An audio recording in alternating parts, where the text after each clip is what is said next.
Thank you, Member Bogus. Member Reel. Thank you.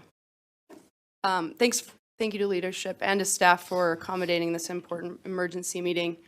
I'm new here, and I want to be clear that I pride myself in being a person who will vote not for a particular political party, but what's best for the community. I believe in people and good policy over politics, and I especially believe in the principle of representation. To me, House Bill 215 just simply isn't good governing, and this type of legislation doesn't serve the people of Utah. Utah is a place I defend because I've always seen Utah as a place of compromise, thoughtful governing, true fiscal conservatism, and a unique place that is never swayed by any national movement or platform. This bill shows that we are no longer that place.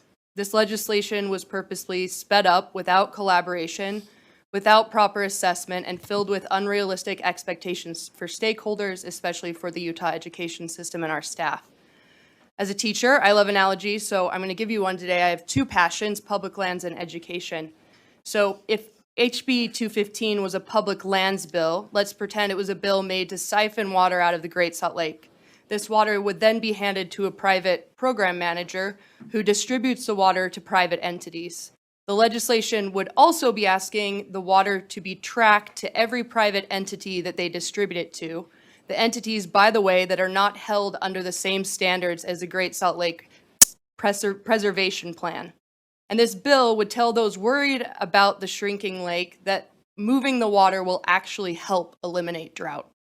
And each drop removed from the lake would cost $8,000 of taxpayer dollars that had been originally allocated to save the lake. The complexities alone are frightening. I can't even imagine. I've spent over 15 years working in digital marketing, creating systems and processes for students, following FERPA and accessibility rules, navigating the technical security requirements, as well as making simple process that supports collecting good data to make strategic decisions. From the Salt Lake Community College and Utah State application for admission to degree planning software.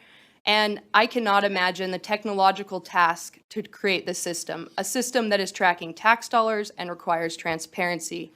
I can't fathom the cost to build this system, millions of dollars to build a system to manage this. These system complexities are one of the many pieces of legislation that has not been thoughtfully considered. We're fast-tracking a bill that is as complex as tracking every drop of water taken out of the Great Salt Lake, a body of water we need to save the Utah ecosystem. We need that lake, and we need a strong education system to support the future of our state. Overwhelmingly, the education community has spoken out against this bill. Parent groups, education organizations, administrators, and teachers have organized and publicly spoken in opposition. Groups with very different viewpoints and missions have come together in opposition. And it's hard for me, when I think about good governing, to sit here as board members elected to oversee the state of Utah's education system and not stand with our partners in education. How can we refuse to listen to our educators, parents, and administrators, Utahns who elected for us to serve them by making decisions to support our public education system? House Bill 215 was purposely fast-tracked while holding our educators' raise as hostage, a bill without adequate fiscal examination, without consideration of the entities that will be held responsible for oversight, and without time for public comment and comments from stakeholders. What type of democratic governance is that? That isn't good governing, and House Bill 215 is not the Utah way. The Utah I know would take time to make the most responsible decision for our tax dollars and for our students. We would collaborate, compromise, and work together, even if it meant delaying this bill to do what is best for our state. Beyond the list of fundamental policy flaws in this bill, I'm disheartened by the blatant disregard to the Utah system of education, the State Board of Education, local school boards, educators, and administrators in writing this bill. It's like making a plan to save the Great Salt Lake without consulting one scientist, climatologist, or the state's governing environmental agencies. We can do better. We can work together. Let's provide input on this legislation, and let's get back to the Utah I know and love. I oppose House Bill 215, third sub, and I'm grateful for the privilege to publicly say so. Thank you. Thank you, Member Reel. Member Straight.